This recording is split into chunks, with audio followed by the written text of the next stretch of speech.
नमस्कार मित्रों, आप सभी को मेरा प्रणाम। नमस्कार, राधे राधे। आज आप सब मित्रों से मिलने का अवसर हो रहा है। इस कोरोना के समय में संपूर्ण भारतवर्ष में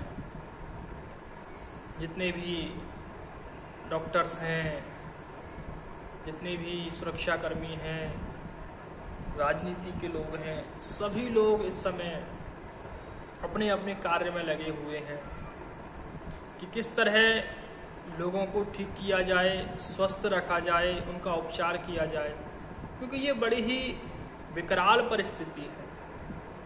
न केवल भारत बल्कि संपूर्ण विश्व इससे ग्रसित है। तो इस समय में किस तरह अपने शरीर को स्वस्थ रखा जाए, अपने शरीर की जो इम्यूनिटी है, जो रोग प्रतिरोधक क्षमता है, उसको किस तरह से बूस्ट किया जाए, बढ़ाया जाए। क्योंकि ये जो समय है बहुत ही क्रिटिकल समय है। कहाँ बैठना है, कैसे चलना है, कैसे बात करनी है, हाथ धोना है, सफाई, बहुत इस समय गंभीरता के साथ अपनी दिनचर्या को जीना है। घर से बाहर ज़्यादा निकलना नहीं है। कोई बहुत ही जरूरी कार्य है तो घर से निकलें। तो इसी उपलक्ष्य में आप अपने घर पर रहकर ही किस तरह अपनी इम्यूनिटी को बढ़ा सकते हैं, उसके विषय में मैं आपको थोड़ा सा बताऊंगा। सबसे पहली चीज है, इम्यूनिटी बढ़ाने के लिए आप अच्छा भोजन करें, फल खाएं, हरी सब्जी खाएं, पौष्टिक आहार लें, साफ सफाई का विशेष ध्यान रखें, नियमित हाथ धोएं, गर्म पानी पिएं, और सबसे महत्वपूर्ण चीज, अपनी दिनचर्या में योग को स्थापित कर लीजिए। क्योंकि जब आप योग करेंगे, प्राणायाम करेंगे, तो स्वतः ही आपका जो शरीर है वो स्वस्थ रहेगा। तो आइए आज हम प्राणायाम के कुछ महत्वपूर्ण बिंदुओं को हम समझने का प्रयास करेंगे। बहुत ही सरल है, इनको आप आसानी से अपने घर पर भी कर सकते हैं। तो आइए, सबसे पहले हम प्राणायाम में भस्त्रिका करेंगे, कपालभाति करेंगे, अनुलोम विलोम, भ्रामरी, उद्गीत और ध्यान। इन स्टेप्स को हम पूरा करेंगे बड़े ही शालीनता के साथ। कोई जल्दी नहीं है, बड़े ही प्रेम से हम इनको करने का प्रयास करेंगे। सबसे पहले भस्त्रिका की बात करें। ये बहुत ही प्रचलित प्राणायाम का एक अंग है। तो आइए हम भस्त्रिका प्रारंभ करते हैं।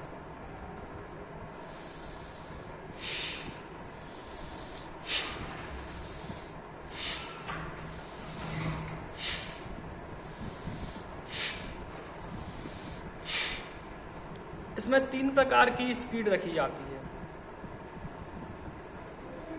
जो बुजुर्ग हैं, 50 से ऊपर हैं, वो सामान्य रफ्तार से कर सकते हैं।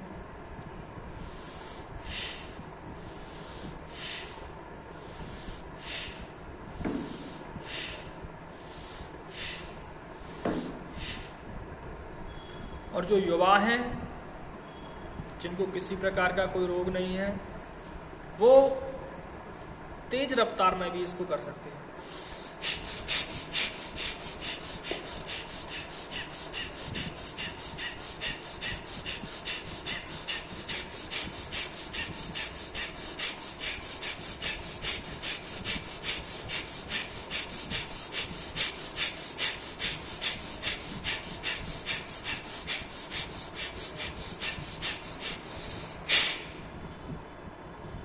इसको लगभग कम से कम 30 सेकंड से लेकर 1 मिनट तक भी किया जा सकता है। इसके बहुत फायदे हैं। जब हम भस्त्रिका करते हैं तो हमारे शरीर में एक ओजोन, एक तेजोमय स्वरूप, एक आवरण उत्पन्न हो जाता है, जो हमारे शरीर को एक दिव्यता, एक तेज प्रदान करता है। इसीलिए हमारे यहाँ ऋषि मुनि प्राणायाम बताते हैं। तो ये अभी आपने भस्त्रिका किया, तो अभी हम एक दूसरा प्राणायाम करते हैं जिसका नाम है कपालभाति। तो वही स्टेप है, जो ज़्यादा आयु के लोग हैं वो इसको धीरे धीरे करेंगे।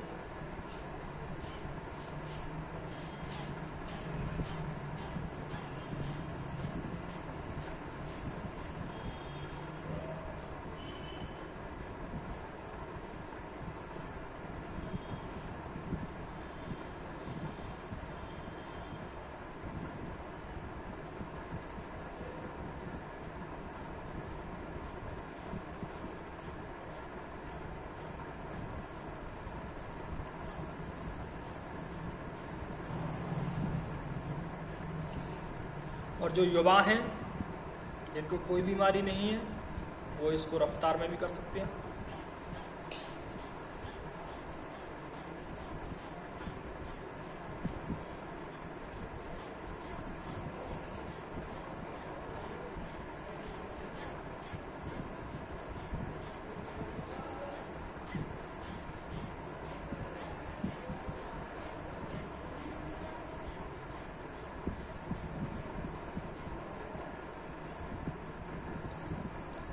आइए अब हम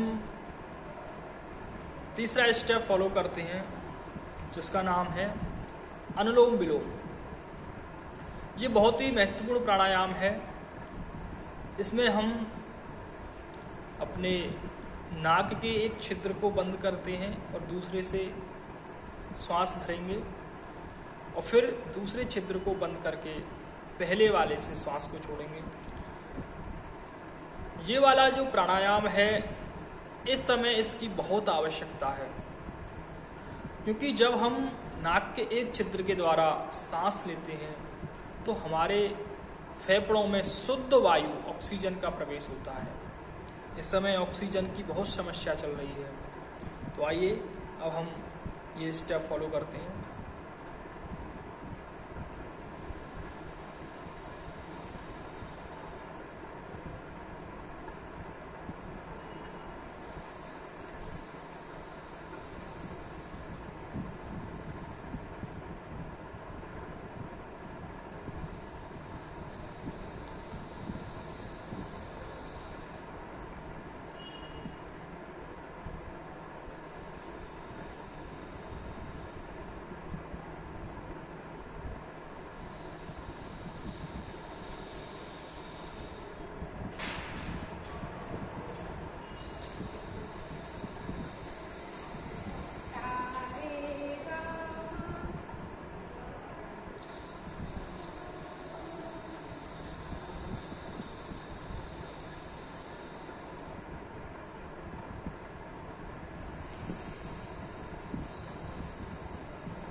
तो मित्रों, अभी हमने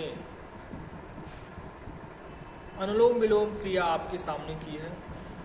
अभी इनमें 3 क्रियाएं और बाकी हैं, भ्रामरी, उद्गीत और ध्यान। इन क्रियाओं को हम कल पुनः आपके समक्ष प्रस्तुत होंगे। मैं आशा करता हूँ आप सब भी अपने जीवन में योग को अपनाएंगे। योग जीवन की जीवनचर्या है। अगर योग को हम आध्यात्मिक दृष्टि से देखें तो योग आत्मा का परमात्मा से मिलन है, और अगर सांसारिक दृष्टि से भी देखें तो योग हमारे जीवन को स्वस्थ रखने के लिए बहुत ही जरूरी है। तो आप सब अपनी दिनचर्या में योग को स्थान दें। नमस्कार, प्रणाम।